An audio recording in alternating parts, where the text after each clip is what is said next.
What is up? Welcome to this episode of the Entrepreneur to Entrepreneur podcast. As always, I'm your host, Brian Lofermento, and you all already know how excited I get to talk about marketing. And here we are in the new year. We all need to talk about marketing. We need to focus on marketing. We need to let marketing be one of the growth drivers behind all of our business's success this year. And that's why we've gone out and found someone who's so incredible at what she does. She has built a very fun brand herself, and I love the way that they service their clients. And they really focus on making marketing not only fun, but effective. Let me tell you all about today's guest. Her name is Alisha Chranya. Alisha is the founder and CEO of Society Unlocked, which is a marketing agency focused on helping hospitality brands connect with audiences through micro-influencer campaigns. If you've never thought about that marketing channel, there's going to be a lot of food for thought in today's episode. With a strong background in marketing, Alisha has built Society Unlocked around the idea of using authentic voices to elevate brand visibility. Starting her marketing career while studying at American University's School of Business, Alisha gained experience across various roles that shaped her approach to brand building. After moving to New York City, she launched Society Unlocked at the age of 23. This is an incredible and young founder, establishing herself as a leader in the industry with a fresh approach to brand influence and customer engagement. So much good stuff that we're going to get into in today's episode, so I'm not even going to say anything else. Let's dive straight into my interview with Alisha Chranya.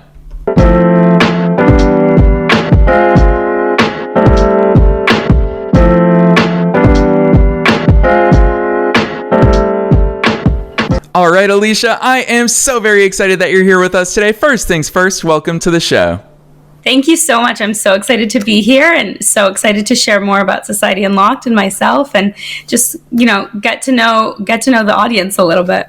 Heck yes. Alisha, I will say I've got a soft spot for young founders because I always argue that you have such a different perspective than what already has existed in the marketplace. Whether we're talking about technology, whether we're talking about strategies, you as a consumer, you've experienced your own perceptions of marketing. So before we get to all this good stuff and the strategies that you unlock for your clients, take us beyond the bio. Who's Alisha? How did you start doing all these cool things?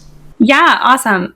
So basically, you kind of gave a brief overview of myself and my background in the bio, but I, started Society Unlocked when I was 23, a few months after I graduated from school, and I really have always had a passion for marketing. I think being able to describe and kind of service clients the way they want to be portrayed in real life is really, really important, and everybody needs marketing at the end of the day. So marketing is just such a cool concept that I've always wanted to be involved in since I graduated high school, actually. So I've had internships in SEO, in digital marketing, in content creation, influencer marketing, and social media all throughout college. And I always knew that I wanted to work for myself also because I come from a long line of entrepreneurs in my family. My dad and my uncle actually moved to America when they were quite young and founded a jewelry business, and now they work in both jewelry and wholesale. And my mom is an art teacher who kind of created her own brand for herself. So I've been always inspired by the people around me, and I knew that I wanted to be my own boss. Didn't think it was going to be, so shortly after college, but I am really lucky to be in the position that I am in, and that is a little bit about me. Yeah, I love that overview, Alicia, especially because you use a word and it shows up in your messaging, and I'm so fascinated by it because it seems to shape your views on marketing, and that is authentic. I feel like that's not a word that historically, I'll pick on decades before you and I entered the scene, that when I look back at ads from Coca-Cola in like the 70s, the 60s, the 50s, so much of it is corporate centric. It is truly brand centric. And when they said brand, they meant the business itself. Coca-Cola had a brand in and of itself. We didn't know anything about the people, but I feel like you and I came up in a world where we know Steve Jobs, the legendary founder of Apple. I mean, we got to see his face. He became a human voice behind the brand of Apple. Talk to me about why authentic factors so much into your view of marketing and how you perceive these trends when it comes to building an actual brand these days. Yeah, absolutely. So authenticity is, I feel like, the cornerstone of marketing. If you are marketing something in a way that is not authentic to what your product or service or brand really is, you're going to have maybe a big rush of consumers based off of the marketing, but the consumers are slowly going to die down, and they're going to know that this wasn't what I signed up for. This isn't what I thought was actually part of the brand or the product that I bought. And I think authenticity is so important because you want to not only, make money as a company, but you want to have a loyal following base. You want to have a targeted audience that meets their needs are met through your product or service. So authenticity is definitely, probably the most important part of marketing, in my opinion. And if you think about inauthentic marketing, you lose your consumer base like this, and it's just gone. And you don't want to promote yourself in a false light, I think is really important to be aware of as a company. Yeah, I once heard a quote. I don't know where I heard it from, so sorry if it was a past guest or if it was a business book that I read it in, but it said that your brand is what people say about you when you're not in the room. And so that really opened my eyes to the fact that, yeah, as much as we can try to define what our brand is and what it is that we stand for, it's ultimately going to be the people. And that's why when I look at what you're doing with Society Unlocked, I love the fact that you kind of take that power away from your clients and the brands that you work with, because you openly acknowledge, let's let the people be part of shaping this message. Talk to us about that, because that's such a different approach than what most traditional marketing avenues have experienced. Yeah, absolutely. So as you kind of talked about Society Unlocked, it's a platform that connects content creators and micro-influencers with venues in the hospitality industry. So think restaurants, clubs, lounges, bars, that sort of thing. We bring in micro-influencers to enjoy complimentary bites and drinks, and in exchange, they post on their social media and write reviews for the company that they are visiting. So it's really this win-win idea of the brand is getting this brand presence and brand elevation, and the micro-influencers are getting free food and drinks. And micro-influencers are interesting because they're defined as anywhere from 1,000 to 10,000 followers. So there's a whole range of people that fall under this category, and anyone can really be a content creator. So that's what we focus on at Society Unlocked. And the reason we do this is because the user-generated content that these content creators and micro-influencers create is much more authentic than being put in a position where you have to, pay an influencer a lot of money and they are posting a reel or a story or anything that doesn't really necessarily drive traffic. But if you think about it in the grand scheme of things, how much more likely are you to visit a bar or restaurant based off of a friend or a coworker or a neighbor? You see they're going and they're enjoying, and you're kind of more likely to go visit this place in comparison to a big influencer or a celebrity that is going to these places that might not be in your target demographic, and it might not really even be great because they're getting paid for it. And this trend in influencer marketing has completely shifted because there's this distrust that people have created with influencer products that are being promoted. So it's a really interesting thing to study, and I've been looking into it for many, many, many months. And that kind of is the ultimate decision behind me specifically targeting micro-influencers to use for Society Unlocked. Yeah, I really appreciate that approach. And actually, we don't really talk about politics here on the podcast, but I will say the one positive that I think from the last election that we saw was power to the people. Both candidates, both parties started to realize that if you want to reach the masses, you do it through appearing on podcasts. You do it through social media. You do it through going to the content creators. Why? Because content creators are the ones that captivate audiences. It's truly what we do. And I think that that's important to recognize the power of that distribution mechanism. With that said, we saw both political candidates this last election cycle get in on that. But Alicia, I'm curious what the attitude is like in the hospitality industry. Are restaurants recognizing, this is a viable way for us to get out there? Or do they feel like it's a little bit out of their control because they are so reliant on, Google ads and all the traditional ways that they've been advertising? Where are we in that curve? Are people quick to adopt this, or are you still educating them on a lot of it? That's a great question. I'm actually really glad you asked that. When I first started Society Unlocked, I knew this was such a new concept. restaurant owners, club owners, they're very, very used to running ads and, doing very traditional forms of advertising in order to market their places. But I quit my job because I know this works. I know that if you are using your target audience as the marketers for your company, you're going to grow. So at the beginning, I got a lot of, pushback from restaurant owners, not understanding why someone with 1,000 followers should get free food and drinks. What are they really going to do for their company? But I kind of had to navigate pushing this idea of micro-influencers are more influential than actual influencers, because their niche is very specific to your demographic. It's very much authentic, and it's very much, you are the audience that is going to be in front of them. So it was a lot of pushback at first. I actually offered a lot of free trials when I first started, and I really made an effort to tell these restaurant owners, these managers, the social media people, that I quit my job because I know this works, and I just want to show you, you don't have to pay me.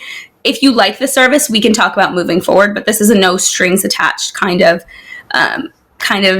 thing, and I want to prove this to you. So that's what I did at the beginning. I still feel like not everyone understands the benefit, but a lot of people, once they started using our free trial, they're realizing that, okay, this is a really great way to kind of put our name out there. And we're getting these Instagram stories with our venue's name being tagged, and we can repost them and use them as our own content. And they're also being pushed out to all these real people. So it was a really great way to prove that this works. But of course, these people have owned restaurants for 30 plus years. They're very set in their traditional ways. And it's kind of difficult to, put that out there. But the more I push, the better it turns out. And I think that if you think about, looking at your Instagram as a consumer and you are tapping through people's stories, the ads are so oversaturated. If you go anywhere in Times Square, if you pay someone to put a billboard up, you are putting so much money into that, and it's so oversaturated. There's ads everywhere you look, and it's not really an effective way anymore to get new feet in the door. And using micro influencers is a much more cost-effective way to put your name out there.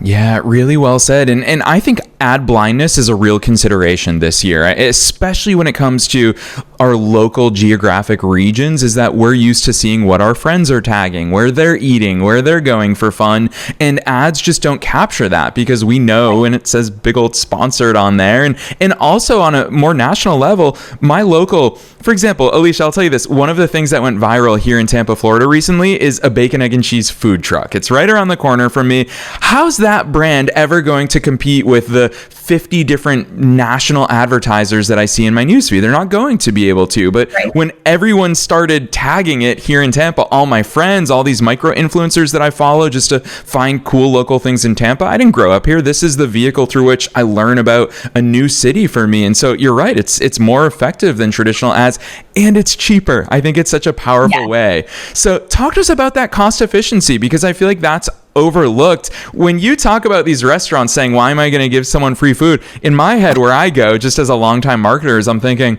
if they bring 2 people in, you win. Who cares if they have 1,000 followers? If they have 500 followers, they could probably get 2 people to come in. So talk to us about that cost efficiency perspective. Yeah, I mean, exactly how you said, right?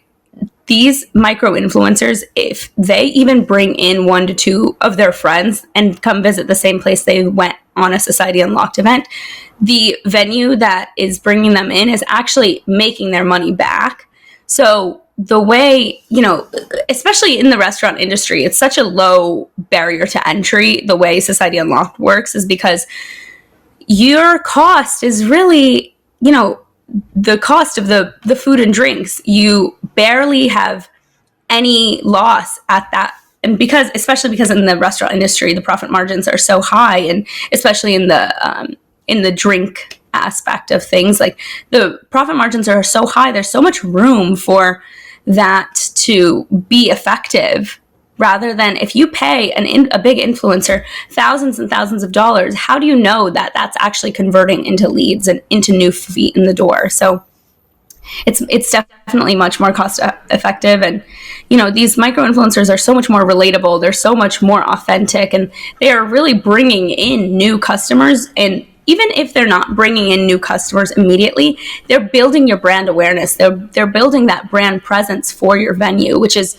so important, especially with how oversaturated New York is with the restaurants and the bars and clubs and everything. So, yeah. Yeah, I can only imagine in New York City how competitive that landscape is, especially in that world of everyone's on social media. We're all looking at a million different things. So, Alicia, I want to ask you this, because I would imagine this is scary for business owners thinking about going the micro-influencer route. And I'm sure they've asked you this, and that is, what are these people going to post about my business? What's that content? Are they primed and prepped of, hey, this is the messaging that we're looking for? How's the actual content come to be?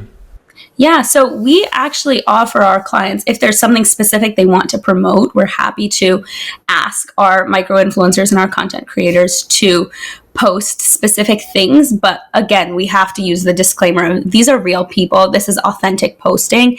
And this is what you're going to get. You're going to give them free food and drinks, and you're going to get authentic posts. We are not, encouraging them to post things that are not beneficial to the client at all. That's of course not what we mean. But if you want us to promote this specific food and you give them this specific food, then that's most likely what they're going to promote, right? But if you say you want to promote that we're a specific brunch place, but you invite them to come in for dinner, that's likely not what you're going to get in terms of posting. So that we kind of really use the disclaimer of, we use authentic people and you get authentic posts. If there's any kind of specific messaging you want us to encourage them to post, we're happy to do that. But at the end of the day, they're going to post what they're going to post because they're real people.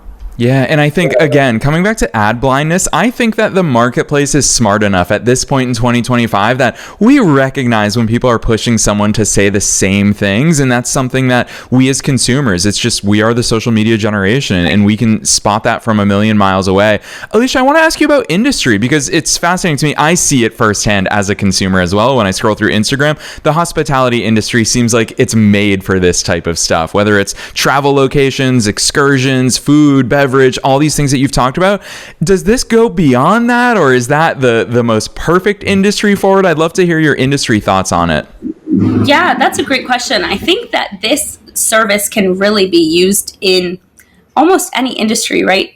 Google reviews and Yelp reviews are something that almost all service providers want. So whether it's, in the beauty industry, in the hospitality industry, I'm sure there's a lot of different models that this can replicate towards. Just because Society Unlocked specifically right now works in the hospitality industry, it's not that we're opposed to, expanding to do spas and nail salons and hair salons that want this elevated brand presence and the Google reviews. So it's definitely something that can be replicated in any industry, in my opinion. Yeah, I guess the biggest question at that point would be, where the heck do we find these micro influencers? Probably a restaurant. Obviously, that's a large gap that you plug. I'd love to hear some insights there, because business owners are probably thinking, who am I going to find? How am I going to know who's real and who has a following and who's going to get people to come in the door? Tell us about how you navigate that side of the world. Yeah, I think that's obviously one of the pain points of making sure people are real and they're not fake profiles that are applying. But we, rely a lot on word of mouth, because again, I don't feel comfortable running a million ads when I know that the research I've done tells me that ads don't really work anymore. So I've personally met a lot of people since living in the city for over a year and a half, and kind of talked to them about this concept that I was planning to start. And I had over 100 girls apply just in the first 2 months of me marketing myself, Society Unlocked. So it's not hard, in my opinion, because everybody wants free food and drinks. Why wouldn't you, want to get free food and drinks in exchange for posting a couple times and writing a 5-star review? It's a super easy task, but really making sure our algorithm can analyze each person's profile when they apply and make sure it's a real profile, they have real followers, they're not paying for followers, and things like that. It's definitely a tricky space to navigate because, of course, we've had a lot of applications come in that don't fit the criteria we're looking for.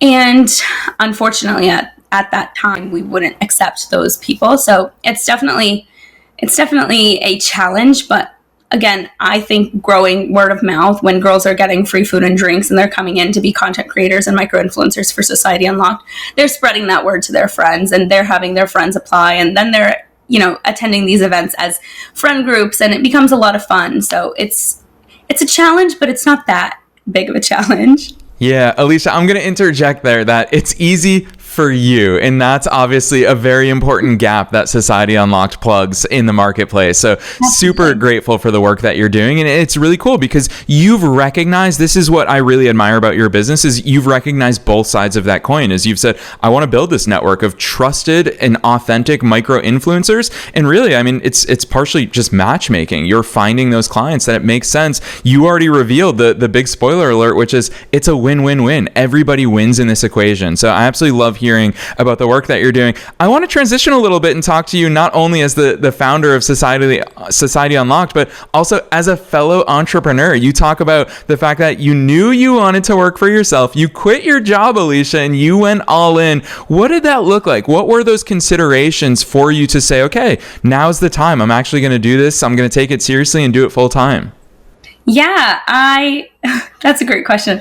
I honestly always knew that I wanted to, my end goal was always to have my own company and be my own boss. I graduated in 23 in May and worked full-time at a company that did digital marketing and PR and communications. So I kind of had my toe dipped in these different things and I was learning a lot, but I quickly realized that it wasn't for me, and I quit my job this past April and started Society Unlocked in May. So it was a really quick turnaround time for me, but I knew that I wanted to be my own boss. As I mentioned before, like my family is one of entrepreneurs, and I knew that working on someone else's schedule wasn't really for me. And I kind of just decided at one point, there's a certain point where you are done learning everything you can from a job and you're putting in more than you're getting out. So when it came to that, I realized that it didn't make sense for me to stay at my job. And I wanted to be out on my own. And I actually didn't know that I was ready. So I actually struggled a little bit at the beginning because I was like, why did I do this? Why did I quit my job? Was I ready to do this? And my parents were luckily very, very supportive of me and are actually the ones who kind of talked me into going out on my own.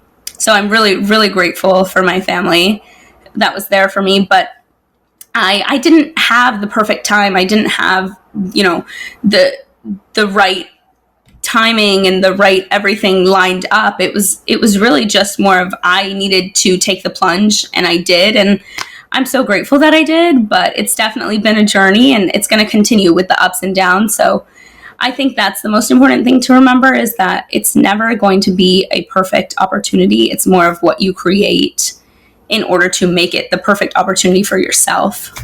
Yes, very well said. That's the real stuff, Alicia. I'm so grateful for you sharing that with our listeners today, because you just outright said it about your own journey and story is, I'm not sure if it was the perfect time, because there is no such thing as the perfect time. So I love that real life insight. Alicia, I do want to go a little bit deeper there into your journey though, because not only fresh out of school, you quit your job in order to do this full time. It sounds like New York was a newish city to you. So you had so many new beginnings, and obviously a large part of your business is based on relationships to find clients, relationships with micro influencers. Talk to us about that relationship building. It seems to me, you and I are both connected on Instagram. It seems to me like that's one of your strong suits, is that you genuinely love the human aspect behind marketing, behind building a business. Talk to us about how you've built those relationships.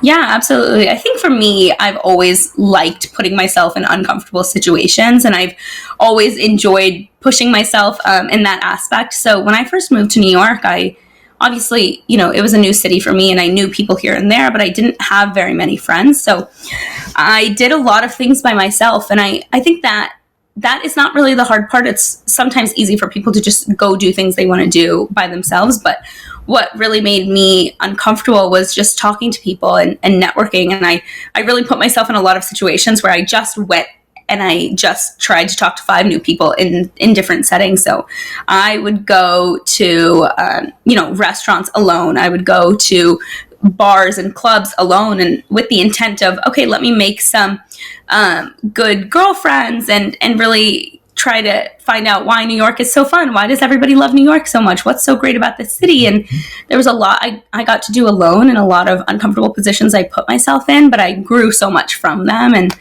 I learned a lot about myself, and I was able to build those connections by just talking to people. I think that being comfortable with yourself comes only from putting yourself in so many uncomfortable positions. And I was lucky enough to have the opportunity to do that when I first moved here. And that is really how I built those relationships. And people are a lot more receptive to, making new connections than you'd think.